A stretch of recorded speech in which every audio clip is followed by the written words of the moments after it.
Chapter 8 is really the Upanishads, right? That's the context for chapter 8 itself.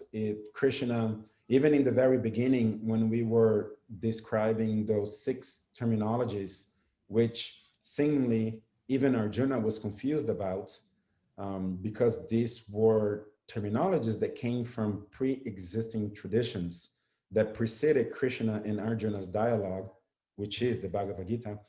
And Krishna is really honoring that tradition, the Upanishadic tradition. And in here in chapter 8, it comes to light more than perhaps any other chapter in the Gita. Again, the first initial 6 terms of the beginning of this chapter itself, and then throughout the chapter, all the way towards the end where we currently are, is still Krishna in this text. Today we're going to be covering texts 22 to 28. And even here at the end, Krishna is still unpacking the meaning that the culture that held the Upanishads as sacred in the center really discussed. And Krishna is honoring that by talking about all of it. So I think it's really that the context, the chapter 8, it's really Upanishad-like. Just for a refresher, last episode we spoke about this, but just in case, in a brief summary, Upanishads really means it is a category of literature within the Vedic literature. When we say Vedic literature, it's a vast amount of work. It's quite inconceivable, actually, to understand how big it is, how many books the Vedic literature is made out of. We spoke about the Puranas last class. There are so many different Puranas themselves. Our main book is one of the Puranas, which is called the Shrimah Bhagavatam. It is the most important literature for our tradition, and that is called the Bhagavad Purana. And so there are many other Puranas, such as Shiva Purana and Brahma Purana, etc.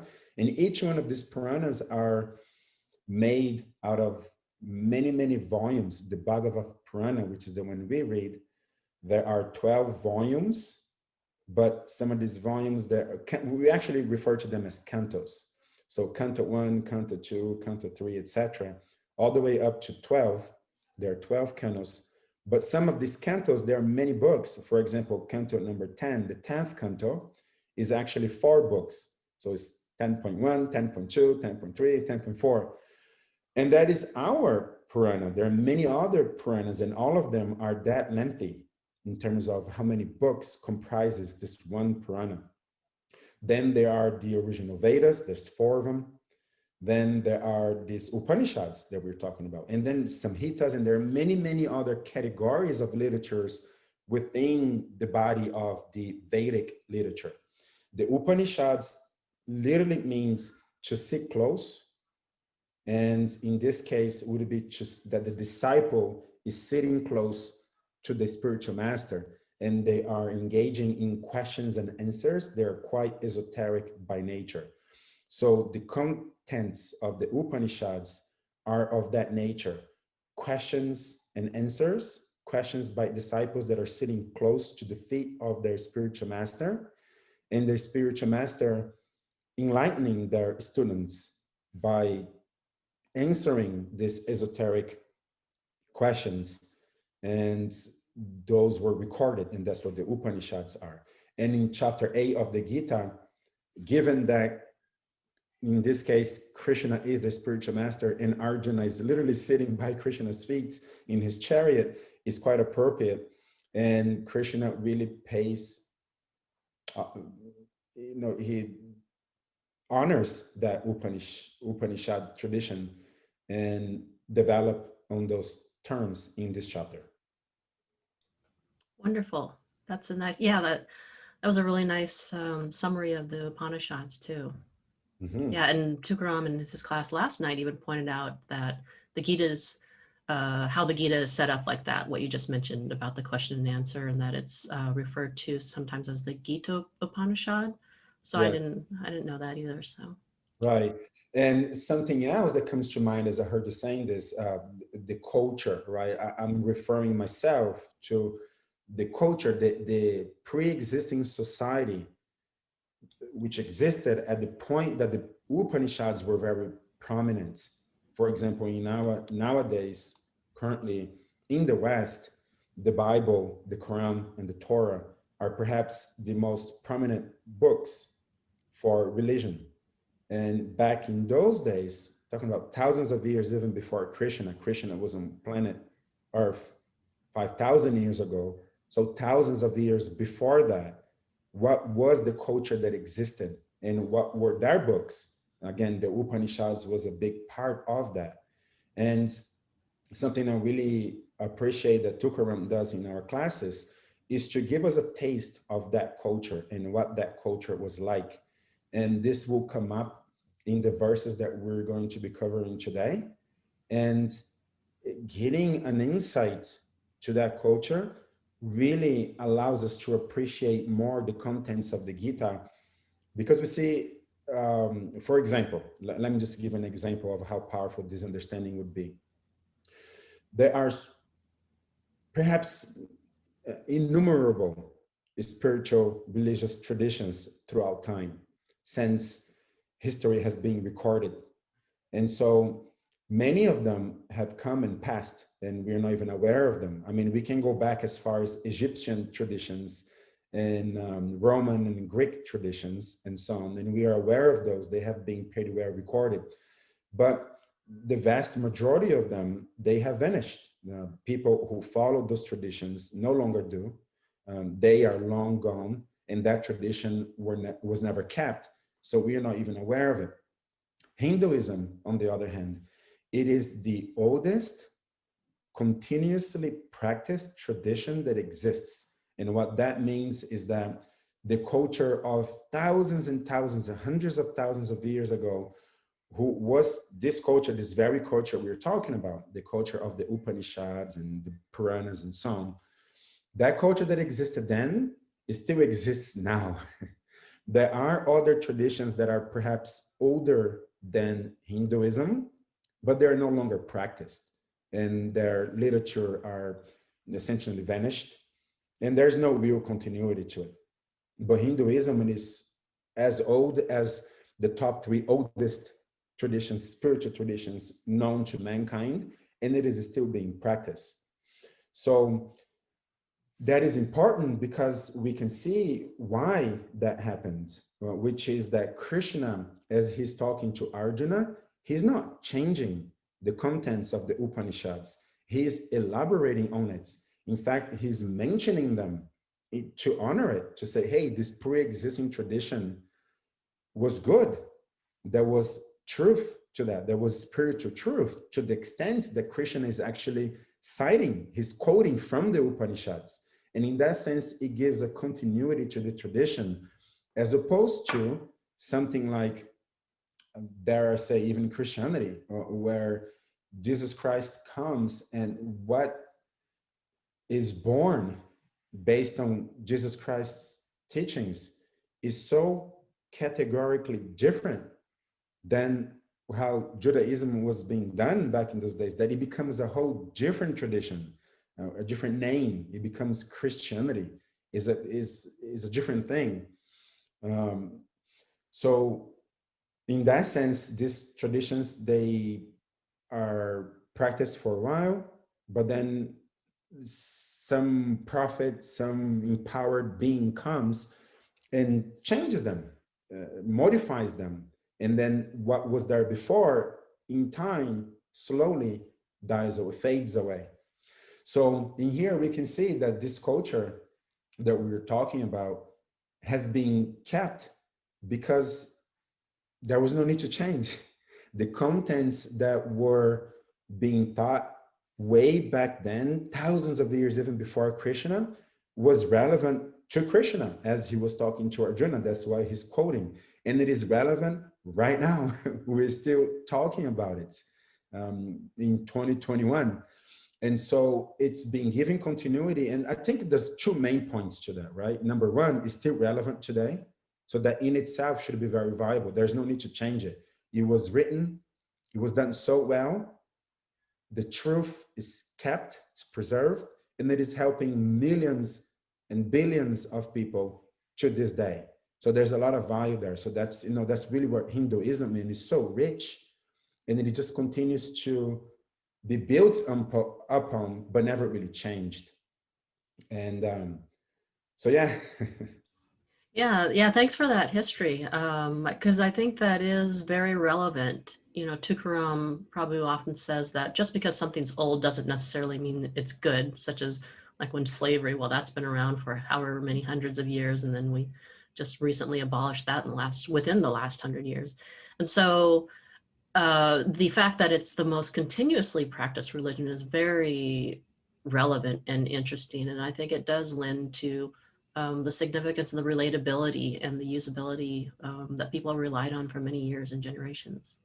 Is a testimonial to the millions and billions of people who have experienced with this tradition in the past and derived countless benefits to the point that they thought was worthy to keep it alive and pass it down to their descendants, and in that way, it's still here. It has never been, it never faded away, so I think it's a testimonial to its value and power. Yeah, good points. Yeah. Okay, so would you like to read the texts that we're going to be covering today? Technically, we would start on 23, but I think for a better context, we would start on 22. Would you like to read from 22 to 28, please? Sure. The Supreme Personality of Godhead, who is greater than all, is attainable by unalloyed devotion. Although he is present in his abode, he is all-pervading and everything is situated within him. I shall now explain to you the different times at which, passing away from this world, the yogi does or does not come back. Those who know the Supreme Brahman attain that Supreme by passing away from the world during the influence of the fiery God in the light at an auspicious moment of the day, during the fortnight of the waxing moon, or during the 6 months when the sun travels in the north.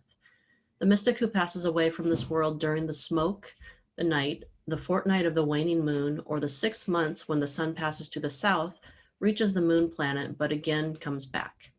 According to Vedic opinion, there are 2 ways of passing from this world, one in light and one in darkness. When one passes in light, he does not come back, but when one passes in darkness, he returns. Although the devotees know these 2 paths, O Arjuna, they are never bewildered. Therefore, be always fixed in devotion. A person who accepts the path of devotional service is not bereft of the results derived from studying the Vedas, performing sacrifices, undergoing austerities, giving charity, or pursuing philosophical and fruitive activities. Simply by performing devotional service, he attains all these, and at the end, he reaches the supreme eternal abode. So even by hearing you reading this text right now, so much of what we were discussing came up. For example, when Krishna says in the beginning of text 26, according to Vedic opinion. And so he's not changing it. He's actually restating it.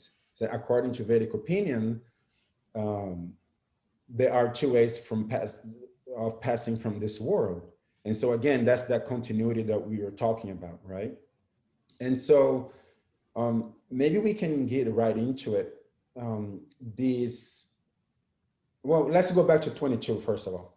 The Supreme Personality of Godhead, who is greater than all, is attainable by unalloyed devotion. Although he's present in his abode, he's all-pervading and everything is situated within him. When we say Hinduism, it is 99% of the time in the West, it is going to be misunderstood. First of all, there's the predominant idea that Hinduism is a polytheistic tradition, which is to say that we believe in many gods, and nothing could be farther from that when it comes down to Gaudiya Vaishnavism, which is what we are, a part of Hinduism. It is extremely monotheistic. In fact, Krishna is the Supreme Personality of Godhead, one without a second, that from which everything comes. And so I don't know how else to state that point. Krishna is it, the one and only God with a capital G. However, we are not bereft from the knowledge of all the other demigods. For example, Lord Shiva and Lord Brahma, they are two very prominent demigods, Lord Indra and so on. We are aware of their existence. We are aware of their place in the universe, their respective duties within the universe, and we acknowledge them. But we are very much aware of the fact that they are demigods. We refer to them as demigods, a god with a small g, not a capital G. There is only one supreme person, and that is Krishna. So I'm just mentioning to say that Hinduism is not polytheistic, it's monotheistic. And so in this text, Krishna says that he pervades all. And within this concept of Hinduism, like a larger concept of Hinduism, if you go to Wikipedia, for example, when you just search for Hinduism, you're going to hear of Brahma, Shiva, and Vishnu and their respective activities within cosmology, let's say, within the universe, is that Lord Brahma is the God, let's say, that creates the entire universe. So that would be very much like the God of the Bible, because in the Bible, God is actually creating the world in 7 days. And so that would be the idea of Brahma. He creates not only our planet Earth, but all the innumerable planets that exists within our universe. Then there is Vishnu, who is the maintainer of the entire universe. And then there's Lord Shiva, who is the destroyer of the entire universe. To me, that was interesting at first, because when you think about being able to create the entire universe, to me, a lot of power comes to mind, a lot of power, a lot of knowledge, and a lot of capabilities. I mean, we're talking about the very person who created gravity itself and quantum physics. I mean, that's very intricate systems, and who has lasted for a really long time. And so now Lord Shiva, who destroys the entire universe, again, in my mind, it conveys that message of power. Like you have the power to destroy the entire thing, like even gravity, even time itself. You're able to destroy. That's a lot of power. And then we're left with Vishnu, who maintains it. And I'm thinking, well, okay, well, one created, the other destroyed, and in the meanwhile, I kind of just maintain it. Like I think about a car like cars are more efficient in the highway because you accelerate and then it kind of just maintains that speed, and not much power is required out of the engine. That's why cars have a bigger mileage in the highway than in the city, where you're constantly accelerating and braking. So accelerating, let's say, connected to creation, and braking connected to destruction. Those two things are very powerful. Whereas in the highway, you kind of just maintain the same speed. It doesn't require much. So Vishnu is actually Krishna. And then I was surprised to hear that, well, Vishnu's main role here is just to maintain. I didn't see what was the special characteristics of that. But this verse says something quite interesting that points to how special that is actually. Krishna is saying that he pervades all. And also in previous texts, Krishna says that he's smaller than the smallest. So if we put this in scientific terms, due to quantum physics, we are now aware in scientifically measuring subatomic particles. So these are really tiny particles like bosons and neutrinos and so on. Krishna is saying, well, I'm smaller than that even. And I pervade all, which means I'm inside of each and every atom that the entire universe is made out of.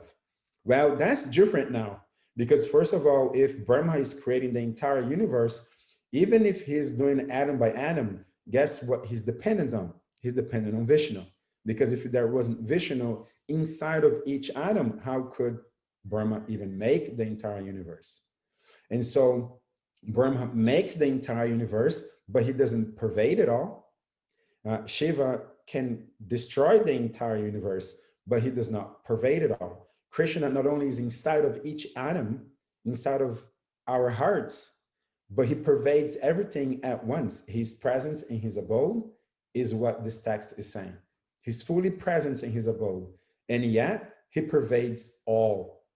And we can even, when we say pervades all, like we really mean it. If we were to divide every atom in the entire universe, Krishna is present inside of every atom as Vishnu.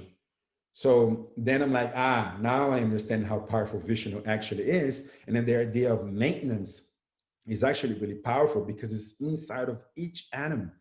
I mean, I cannot even be in two places at the same time because of my limitations. But Vishnu, he can be inside of each and every single atom that comprises the entire universe. Now I get it. Now I understand how powerful Vishnu is in his characteristic of being the maintainer. What are your thoughts on that, Kim? Yeah, you illustrated that really nicely because I've had the same confusion about uh, the difference between Brahma, Shiva, Vishnu, and the idea of being all pervading, when you think about it, does really speak to just the omnipresence, omnipotency of Krishna as God. It's, yeah. There is in the Shrimah Bhagavatam that I keep on talking about, our Purana, let's say, there are many, many, many, many stories.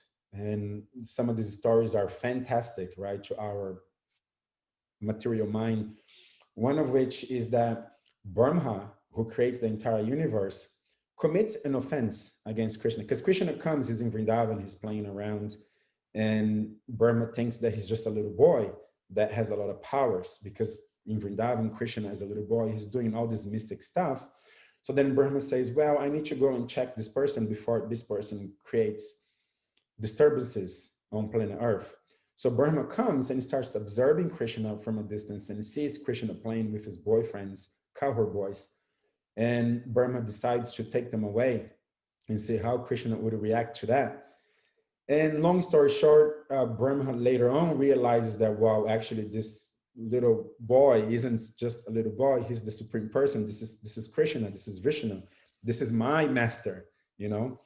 And so he repents and asks Krishna for forgiveness, to which Krishna replies, things, and I quote this, Krishna says, things are much bigger and more complex than you can possibly imagine.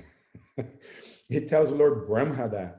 Now, Lord Brahma creates our entire universe. So what is it that Krishna is talking about? Like, how is it, like, what is bigger than our universe? As far as science knows, it's our universe, and they don't even know how big that is. And more complex? Well, if you created the entire universe, what is it that is more complex than our own universe?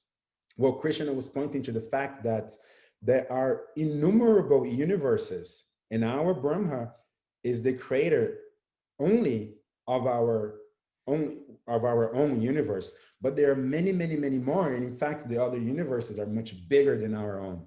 And that's what Krishna is referring to. They're like, hey, don't think that you know it all, because all that you know is your own universe. And it's actually just a tiny one, because things are much bigger and more complex than you can possibly imagine. And so Krishna is present in every atom, not only of our universe, but all the other universes that we're not even aware of.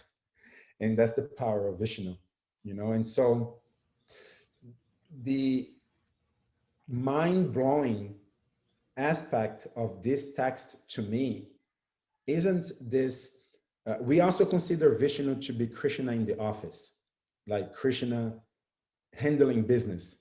Let's say the president, when he actually goes into the Oval Office and he starts signing executive orders, that's like the president acting, working. So that is Vishnu. Vishnu is carrying out activities in the universe, whereas Krishna is more intimate. That would be like the president coming home to his wife and kids, right?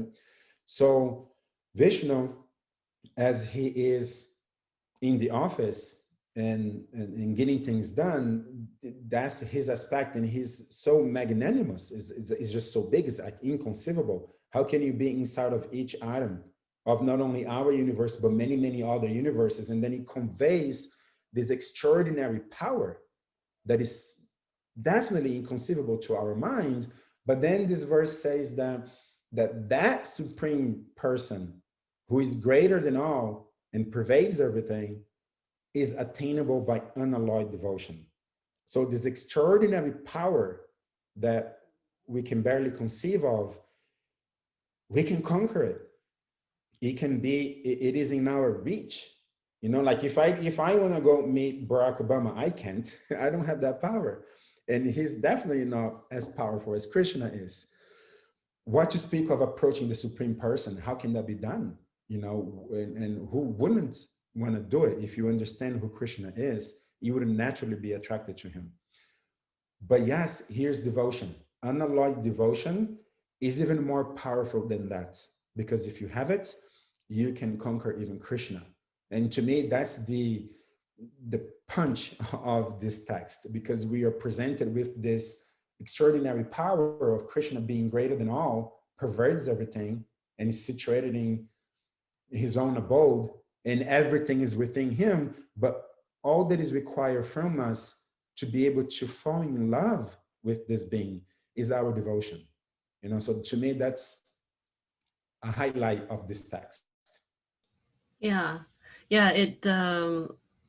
I like that point so much. It's such a powerful point that you have this all-powerful being, Krishna, God, and who is conquered not by equal or greater power, but conquered by love, conquered by surrender. And that's why I like Kartik so much, which is a holy month out of the year, where we worship Krishna as a baby, as a little boy. And one of the stories, the Leelas, is how Krishna is being mischievous and Mother Yashoda tries to tie him up with a rope, and how Krishna's God. He could easily run away from his mother, but yet he is surrendered because Mother Yashoda loves him so much, and he's surrendered because of love. And I love Tukaram Prabhu's lectures from the Kartik period, because he speaks so much about, he just paints a picture so beautifully. He's such a charismatic teacher in pointing out just this idea of an all-powerful God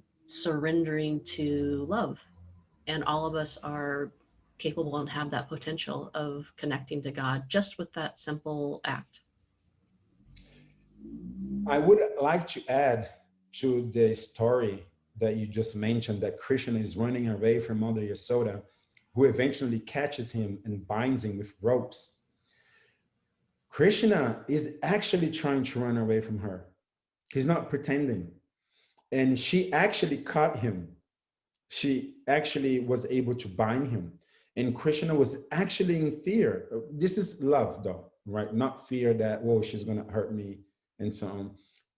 In fear, because he knows that she loves him so much and that he's so surrendered to her, that he allows their pure devotees to actually conquer him.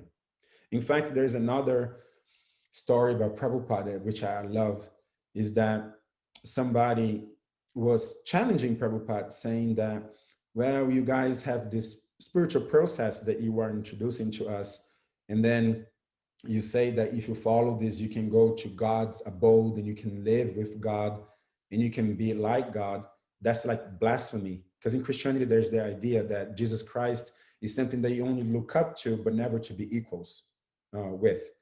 And then this person was kind of challenging Prabhupada on the idea, saying, hey, like, you guys think that you can go live with Krishna in Krishna's planet with God. That's almost blasphemy. What do you say to that?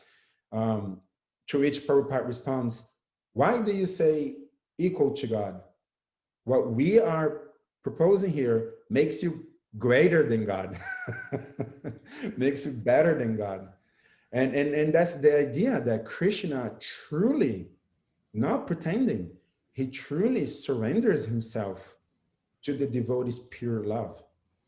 And again, pure love here is not, I can overstate enough how much pure here is the essence, right? Like, this is really pure. I'm not trying to conquer God so that I become God of the entire universe. I'll kill Krishna and then I become it, right? Like, no, that's not it. These are beings that truly, undeviatingly and purely love Krishna. And Krishna recognizes that and then Krishna gives himself to them. That is one of Krishna's quality. He really makes himself open and vulnerable so that you can really experience the depth of love. Because if the awe and reverence of an almighty God is present in the relationship, it will take away from the pure loving relationship. Because this is God. How can you be in a relationship with God, who is the supreme almighty Lord? So he has to let that fade away. And he really does. And to where he really becomes a beloved, and he becomes a lover, and we are the beloved. And there, and in that position, persons like Mother Yasoda, she's actually catching him. She's actually binding him. And he's actually afraid that, oh, she's running after me to catch me and teach me a lesson because I was just naughty, you know. The pastime itself was was a play. But when Mother Yashoda actually wanted to catch him, that was actually real. So it's really bewildering how powerful Krishna is from this cosmological perspective, but that love is yet even more powerful than that. And that's really what we are aspiring for, this unalloyed devotion, you know? Yeah, thank you for expanding on that. You took it to a whole new level that was important. So I always enjoy hearing you expound on topics. And it really brings to mind the difference between this philosophy versus the philosophy of my childhood, Christianity. I grew up Protestant, very conservative, of this idea where all you have to do is just believe in God. It's very mental. Just accept Jesus as dying on the cross for your sins, and then that's it. And it kind of creates this lifestyle of this kind of antinomian lifestyle where at least in my community, people would go to church, pray, go to church twice actually on Sunday. And then during the week, they just do their nonsense. And in the end, it's like they have this get out of jail free card. Like, well, I accept Jesus as my savior and I'm good. Meanwhile, I'm just going to do all this nonsense during the week. And so it's always been interesting from the very beginning how many of the texts, not just chapter 8 and these verses actually, but a lot of them are talking about where Krishna is saying, be devoted to me, become my devotee, unalloyed devotion. He's not just saying, hey, accept me as the ultimate all-pervading God. He's focused on devotion, not just accepting him as God, the idea of him being God. Yes, and I have another comment on that. So, and I want to speak to purposefully right now to whoever is listening, to our audience. I want to speak directly to like males that are, let's say, like me, like I spend a lot of time playing basketball, and it is a very competitive, to the point that gets a little bit aggressive type of sports. You know, I'm 6'7", I weigh 230 pounds, and I'm over there banging with other 6'7", 7 feet people at 250 pounds. So the whole thing is quite aggressive and competitive. And in this body of a male, how does it sound? Like, what would it sound like? I put myself back in the beginning of my spiritual journey, and then I hear this thing about, well, but you have to love. Like, it's so contrary to like a male mentality, to like an alpha dominant male mentality. We have to let go of that and start considering the soft and mellow and beautiful aspect of love. And how do you cross? How do you go from one to the other? And so that's why I'm saying that I want to exclusively address males, a more aggressive mentality that may be listening to this. And I want to talk about it philosophically. Like, what is this devotion? What is this love? And is it applicable to us in a male body, right?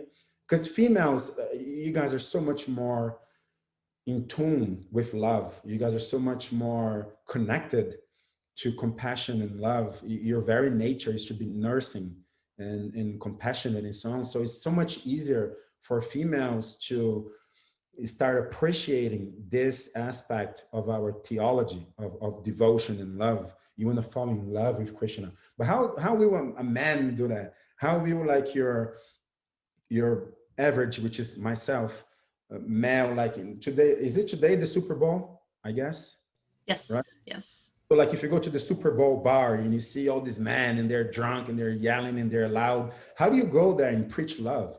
Like it's weird, right?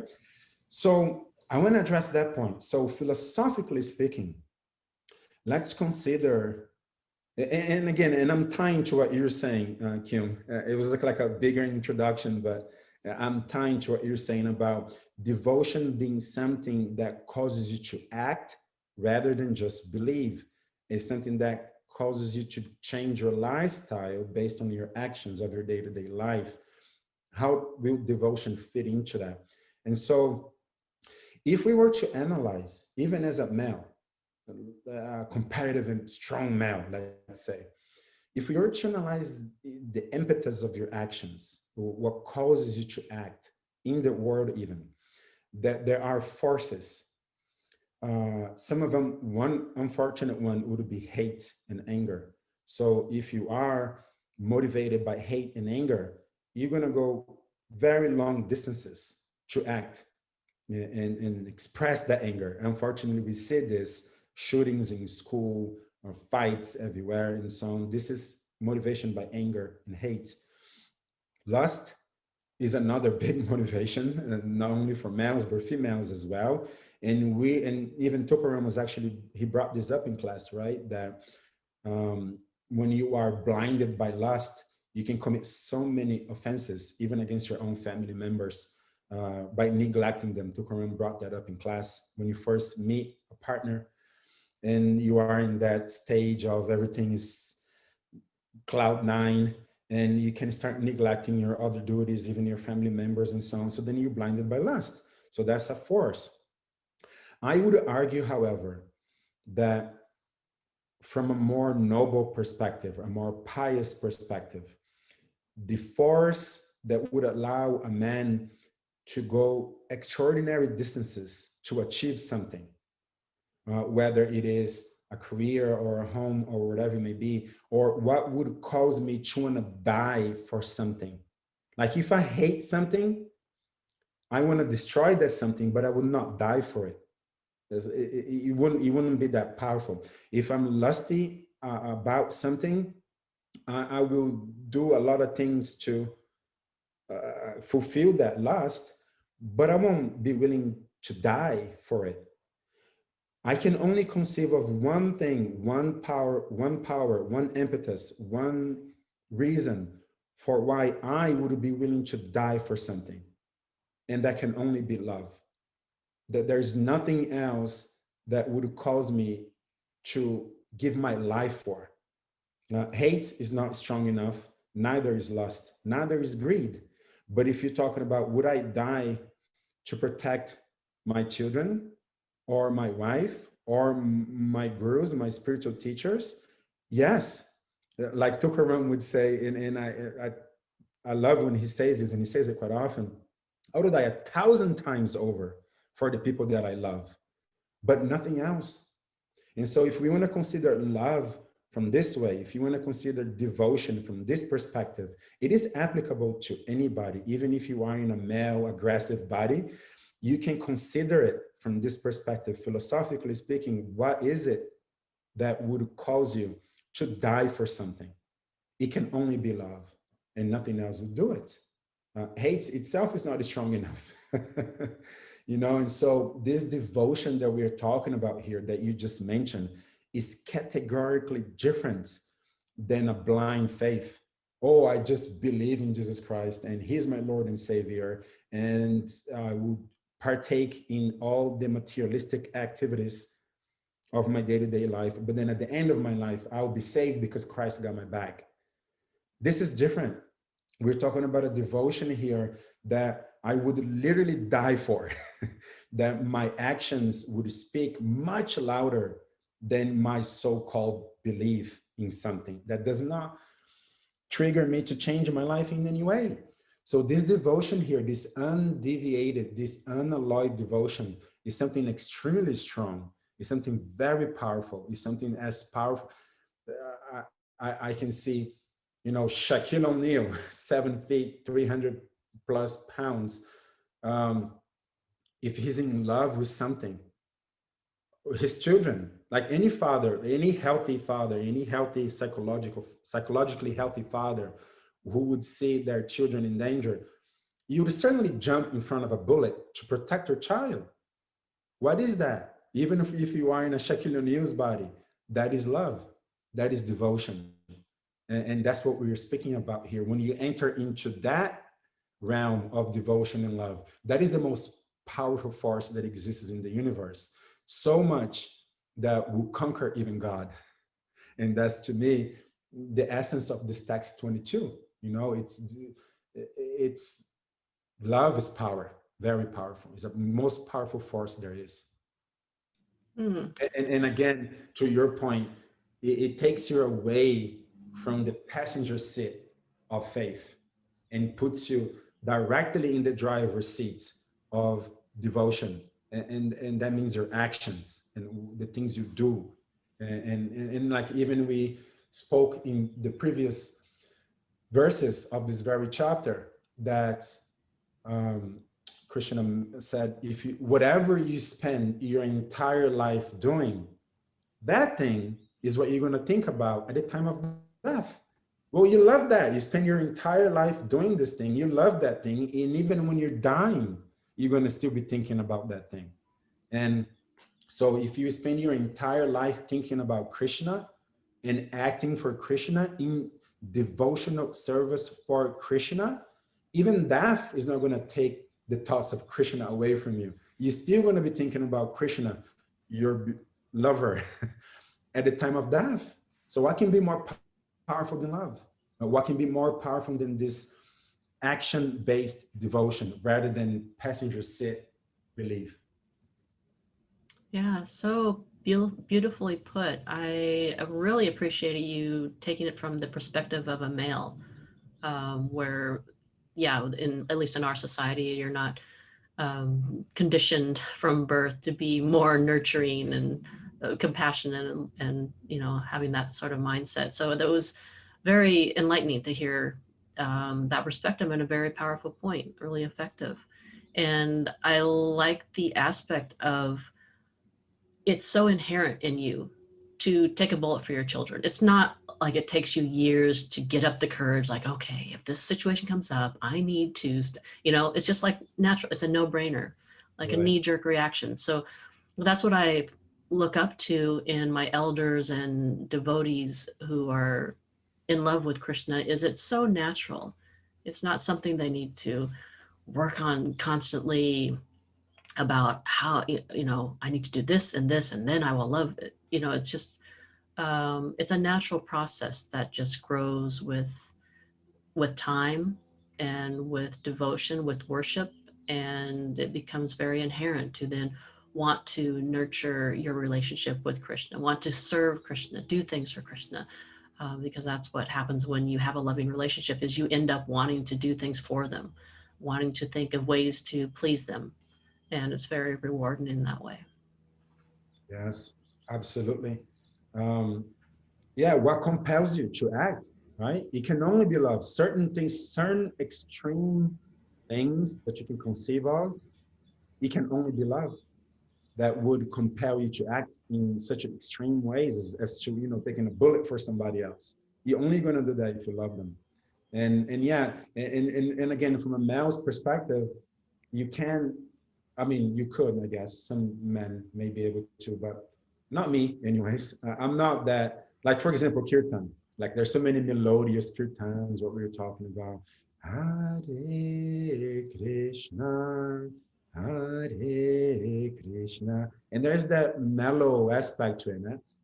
I'm more like Hare Krishna, Krishna Krishna, Hare Hare, Hare Ram, Hare, right? So there's that, I guess I can only say now, attraction to me, the things that I'm attracted to. But again, love is part of that. It's just from a different perspective. It's not going to be manifested as me picking up flowers and showering them and putting in Krishna's feet, but it'll be manifested in the way that if somebody comes and tries to disturb the peace of the temple, and of my spiritual teachers or my family, like I will die for them. And that's my love, you know. And again, this love is so versatile, it's so dynamic, it's so multifaceted, you know, and it is applicable everywhere. We just have to learn how to channel that energy uh, in a male's body, but it is there nevertheless, and it will manifest as devotion. And then we choose to do it towards Krishna. The capability is there, the potential is there. But then if we choose to actually focus all of that and turn all of that towards Krishna, then is our devotion, you know, and it can, and it is very extremely powerful. Wonderful. And so the other aspect of this verses that we just read that I think is aligned with what we were discussing in terms of the Vedic culture is this idea. I'll read the texts quickly. 26, Krishna says, according to Vedic opinion, there are two ways of passing from this world, one in light and one in darkness. When one passes in light, he does not come back, but when passes in darkness, he returns. So these two paths and the idea of light and darkness, really from the Upanishads culture, was really two different school of thoughts. One school of thought, which was the light passing away in the light when the sun is getting bigger, when the moon is getting bigger, right? When the sun is traveling in the north. So that group of people were the people that worship the gods, let's say the devatas, the demigods. So they were more detached from the world. They were more spiritually inclined.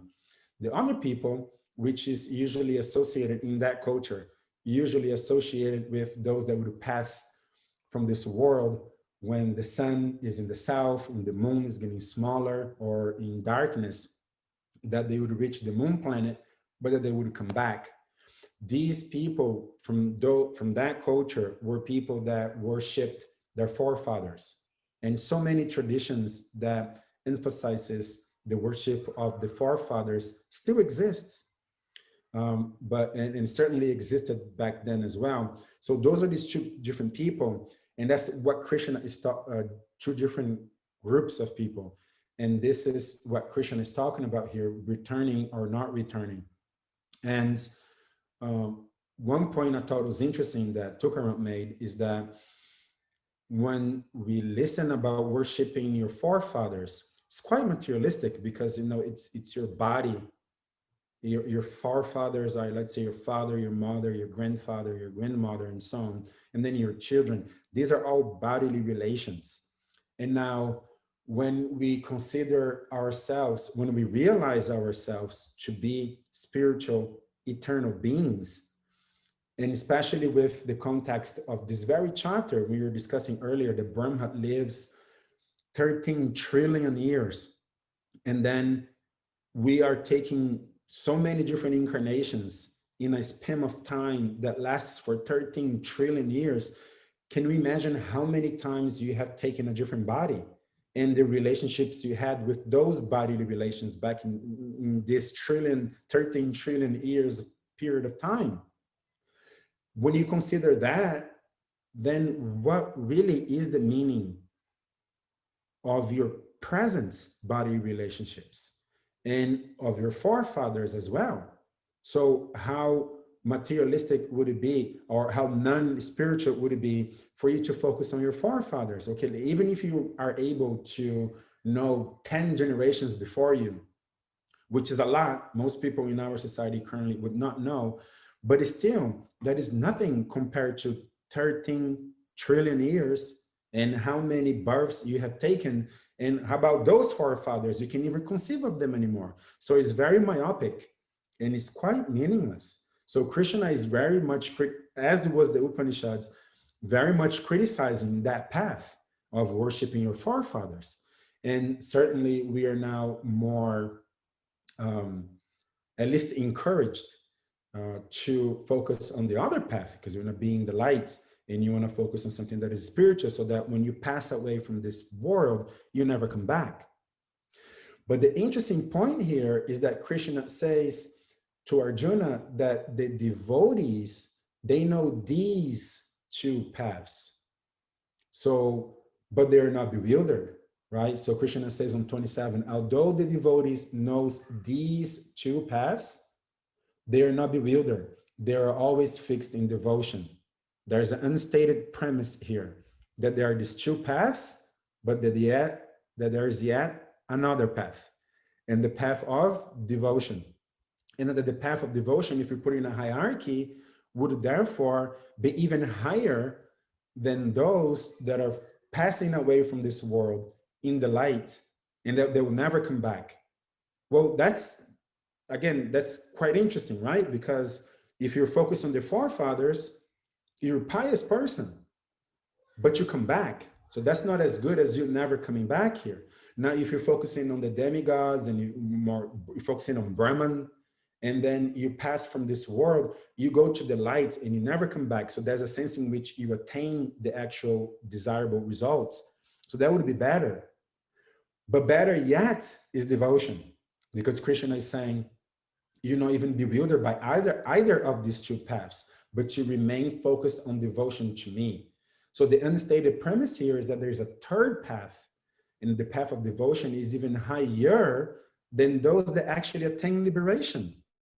Because now not only you're attaining liberation, but you are following love with the Supreme Person, which leads us to the very last text, where Krishna goes all out.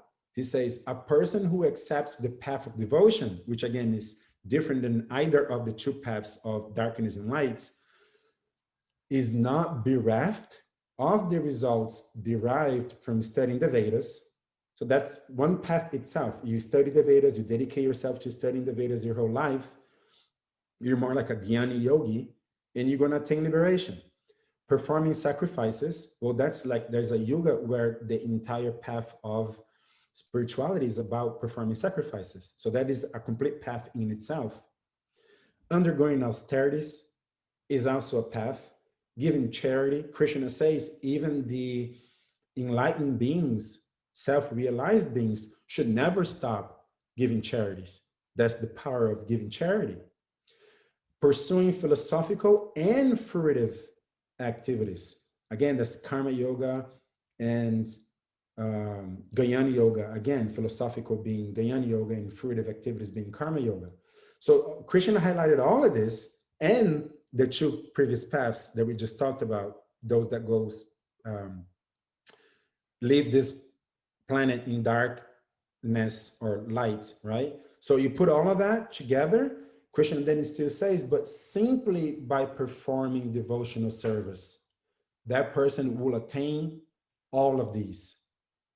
And at the end, he reaches my eternal abode. Again, that's the power of love. That's the power of devotion. Because you can do each and every one of these little paths, and they're still defective in the sense that you may not reach Krishna's eternal abode.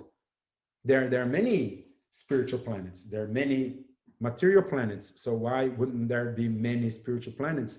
But there's one specific planet known as Goloka Vrindavan, where Krishna is present. And that is our destination, but we can only attain that by love, by devotion. And Krishna again highlights here in this verse 28 by saying, hey, don't be bewildered by either of these two paths that we just talked about, or any of these others, such as studying the Vedas, performing sacrifices, undergoing austerities, giving charity, pursuing philosophical and fruitive activities. You can simply just engage in unalloyed devotion to me, and you attain the results of all of that, and you come to my supreme eternal abode at the end. So that's like, is a win-win-win, win-win-win, and win-win situation. So that's the power of devotion and love. Yeah, and it's such a simple process compared to all the other things. Tukaram frequently talks about this idea of building a stairway to heaven and doing all these austerities, doing them perfectly. And then in these texts, it's like, okay, and even there are certain times of the year that you're supposed to die. And it breaks down to about like 15% of the year where you're going to die at the right time. It sounds exhausting. So the idea that all of it can be attained by love it's a weighty statement. very heavy. So it's a very, very powerful point you made. It is very simple. However, not to be misunderstood by easy, right? Something that is simple may not be easy. Now, it is extremely simple. You simply take your free will and you choose to apply all of your mind and love to God. That's it. It's very simple. The part which makes it not easy is that you then have to let go of your hate, your lust, and your anger, and your greed, and focus only on your love. And those are our bodily attachments to material things. So it's extremely simple, not easy, but simple, nevertheless, and the most powerful, because it conquers even God. So yeah, really important point. Thank you. All right. Okay, well, we are at the end of our episode. Thank you so much, Tadeo, and thank you to everyone who listened. And we hope to see you again next week for chapter 9. Haribol. Haribol. Thank you.